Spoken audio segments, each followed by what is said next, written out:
আমার বাসায় আমার যে 4 বছরের শিশু সন্তান আছে, ঠিক একইভাবে রাস্তায় পড়ে যারা মার খেয়েছে, যারা গুলিবিদ্ধ হয়েছে, তারা সকলে আমার সন্তান। আপনারা সবাই নেমে আসুন। আপনারা যদি আজকে নেমে না আসেন, আপনার সন্তানদেরকে আপনারা কিভাবে মুখ দেখাবেন? আপনারা কিভাবে তাদেরকে শেখাবেন যে অন্যায় করবে না, অন্যায়ের প্রতিবাদ করবে? আপনাদের সবাইকে, প্রত্যেককে অন্যায়ের প্রতিবাদ করতে হবে।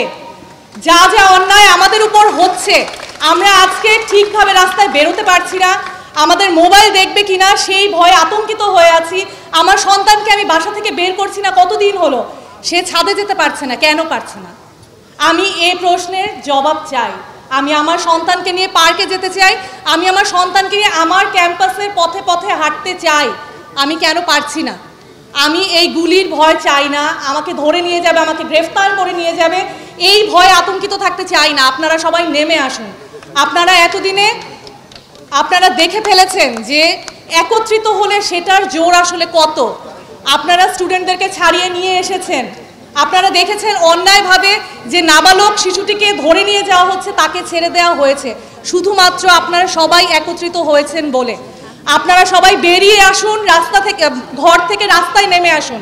আপনারা সবাই মুঠিবদ্ধ হন, একসাথে আপনারা একত্রিত হন, মুঠিবদ্ধ করুন।